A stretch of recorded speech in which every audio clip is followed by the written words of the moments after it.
Corsair. She's a big, tough, heavily built shipboard fighter pulling 2,000 horsepower on the Takeoff.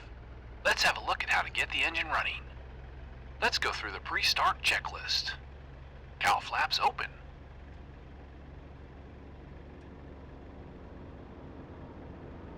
Prop control in low pitch, high RPM. Blower to neutral. Mixture control in idle cutoff. Now crack the throttle 1 inch open.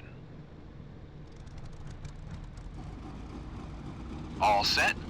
Now let's start the engine. Battery switch to on.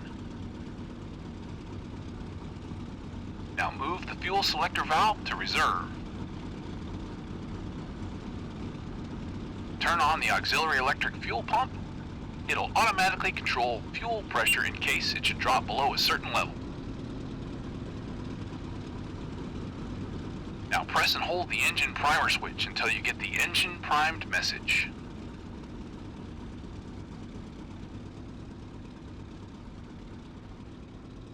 Ignition switch, bold.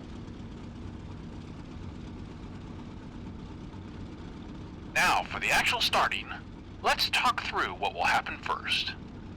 Press and hold the brakes, flip the starter cover, then hold the starter switch. The engine will start rotating, and once RPMs are around 300, the mixture control is gradually moved to automatic rich. Do this slowly to avoid flooding the engine. When the engine catches and RPM rises above 500, release the starter switch and adjust the throttle to give not more than 750 RPM. Now some pilots prefer to begin this procedure with the ignition off. They press the starter, count 6 to 8 blades, and only then they turn the mags on. This is to ensure the engine is properly lubricated before it catches. Press spacebar when you're ready to start.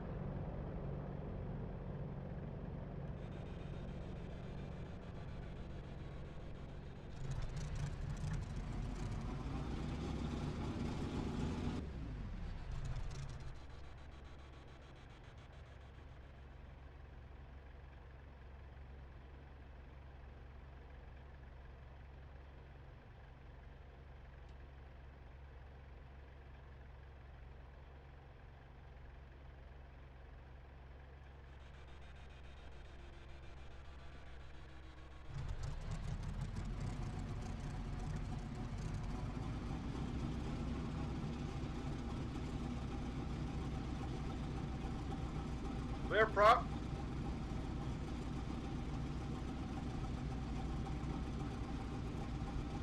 The engine is running. It's time to unfold the wings.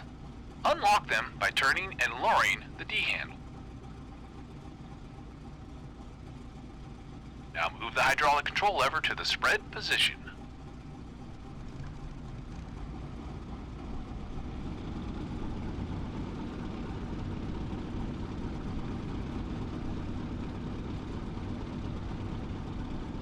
The warning horn will blow throughout the last 7 degrees of wing spreading operation. When the wings are fully extended, the small doors at the wing joints close, indicating that the hinge pins are in position.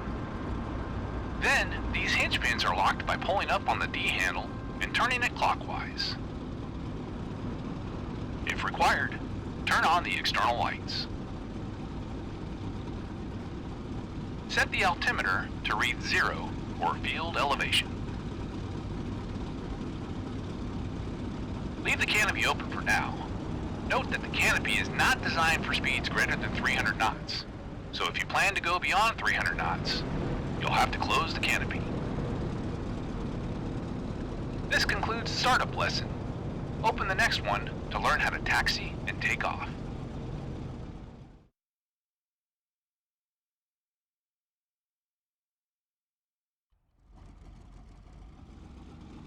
Now that you know how to start the Corsair, it's time to get airborne. Unlock the tail wheel by moving the T handle to the upper position. Otherwise, turning will be very difficult.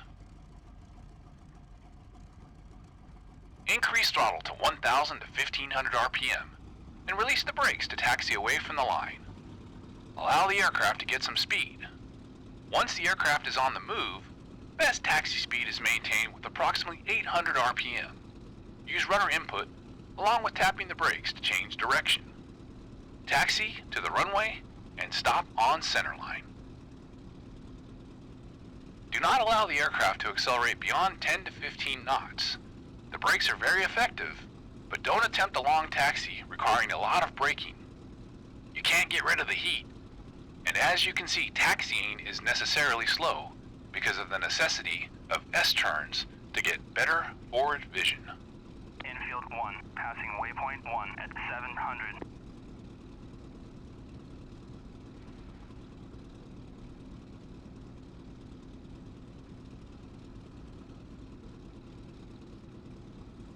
Passing 1, airborne.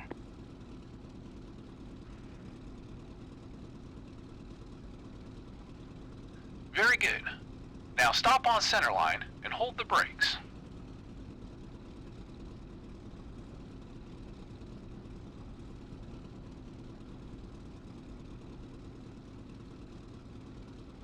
Prior to takeoff, you check the following. Wings spread and locked.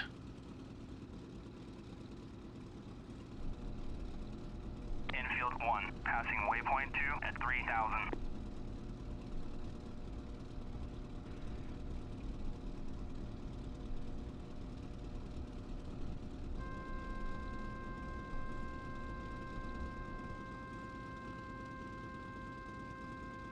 Tail wheel locked. Arresting hook control up.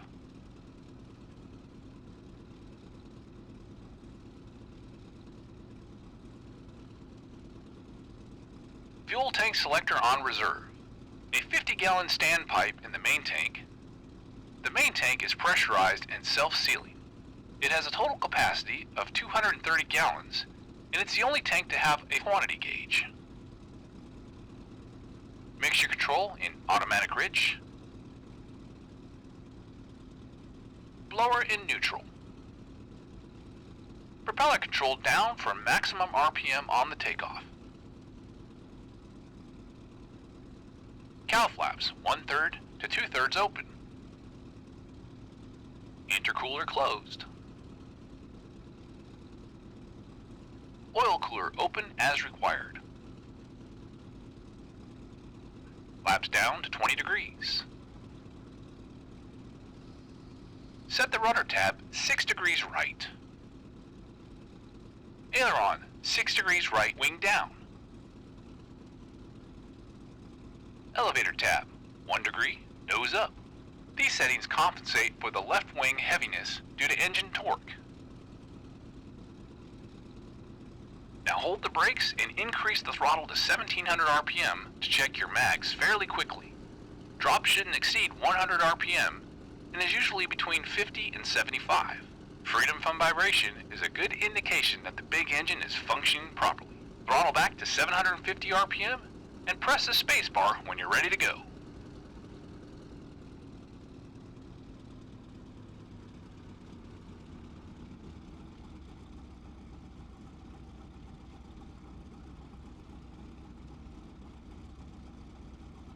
It's time to take off. Ease the throttle forward slowly while holding the brakes and the stick fully back. When the manifold pressure reaches 30 inches, release the brake and ease the stick slightly forward of the center position to raise the tail. As you keep increasing the throttle and the tail comes up, be prepared to counter the tendency to yaw left. She'll take off very nicely with 45 inches and 2700 RPM, but you can pull up to 53.5 inches if needed. Don't pull the airplane up until you have 90 knots or more. If you do, you'll have some deficiency of aileron control and left wing heaviness. Smoothly fly it off the field. You're airborne. Now retract the landing gear and check the landing gear position indicator. When you have 110 to 120 knots and enough altitude, bring the flaps up in easy stages, about 10 degrees at a time. This way you can control a flap failure and you won't lose altitude. Note that flaps are hydraulically powered and have a safety valve. If extended, they will assume max allowed position depending on the aircraft's speed and flap position.